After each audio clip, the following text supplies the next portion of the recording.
రావడం లేదు. అందుకని ఈరోజు తెలుగు రాష్ట్రాల అతి పెద్ద పండుగ ఏదైనా ఉందంటే మకర సంక్రాంతి. మకర సంక్రాంతి రోజైనా కనీస వేతనాలు పెంచి అంగన్వాడీ అక్క చెల్లెమ్మలు అందరికీ పెంచుతారని చెప్పేసి అందరూ కూడా ఆశాభావం వ్యక్తం చేశారు. కానీ చర్చలు పిలిచిన మన భోగిరాజు చర్చలు కూడా ఒకటంటే ఒక సమస్య కూడా పరిష్కరించలేదు. మరి అందుకని ఈరోజు పండుగ పూట్ల ఇంట్లో అక్క చెల్లెమ్మల ఆనందంతో కుటుంబం వెల్లు విరచాల్సిన సందర్భంలో కడుపు మార్చుకొని మనకు కడుపు ఒక ఆవేదనని వ్యక్తిగత ఆవేదనని కూడా వ్యక్తపరిచి ఈరోజు గంజే గతి తప్ప మరి వేరే గతి లేదన్నది. ఎందుకంటే ఎప్పుడో పూర్వంలో అన్నం దొరకక ఈరోజు గంజి కేంద్రాలు అప్పుడు ఇందిరాగాంధీ ప్రభుత్వం గంజి కేంద్రాలు పెట్టింది. మరి ఇలాంటి పరిస్థితి ఈ రాష్ట్రంలో దాపురించిందంటే ఈరోజు జగన్మోహన్ రెడ్డికే దక్కుతుంది. కాబట్టి ఇప్పటికైనా రాష్ట్ర ప్రభుత్వం చొరవ చూపి తక్షణమే అంగన్వాడీ యొక్క న్యాయమైన డిమాండ్లు తెలంగాణ ప్రభుత్వం అదనంగా ఇస్తున్న 1000 రూపాయలు, అదే రకంగా కనీస వేతనాలు, గ్రాట్యుటీ, ప్రభుత్వ ఉద్యోగులుగా అనేక సమస్యలు ఉన్నాయి. వాటి పరిష్కారానికి రాష్ట్ర ప్రభుత్వం ఇప్పటికైనా చొరవ చూపి ముందుకు రావాలని చెప్పేసి ఈరోజు మేము క్రియేటివ్గా తెలియజేస్తున్నాం. లేని పక్షంలో ఈ సమ్మెను విరమించే ప్రసక్తి లేదు. ఎన్ని రోజులైనా సమ్మెను కొనసాగించడానికి ఈరోజు రాష్ట్ర వ్యాప్తంగా అంగన్వాడీ వర్కర్లు, ఆయాలు అందరూ కూడా సిద్ధంగా ఉన్నారని చెప్పి రాష్ట్ర ప్రభుత్వానికి హెచ్చరిక చేస్తున్నాం.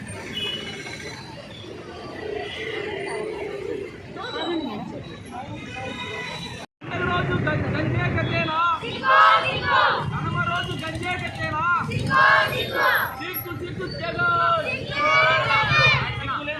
సిగ్గు సిగ్గు జగన్, సిగ్గు సిగ్గు జగన్, సిగ్గు సిగ్గు ప్రభుత్వం, సిగ్గు సిగ్గు ప్రభుత్వం, పోవాలి అంగన్వాడీలకు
సిగ్గు సిగ్గు పండుగ రోజు గంజే గంజే సిగ్గు సిగ్గు పండుగ రోజు గంజే గంజే సిగ్గు సిగ్గు కనుమ రోజు గంజే గంజే అంగన్వాడీల పట్ల రాష్ట్ర ప్రభుత్వం వంటి వైఖరే అంగన్వాడీ వర్గాల పట్ల రాష్ట్ర ప్రభుత్వం వంటి వైఖరే అంగన్వాడీ వర్గాల పట్ల రాష్ట్ర ప్రభుత్వం వంటి వైఖరే కనుమ రోజు గంజే గంజే కనుమ రోజు గంజే గంజే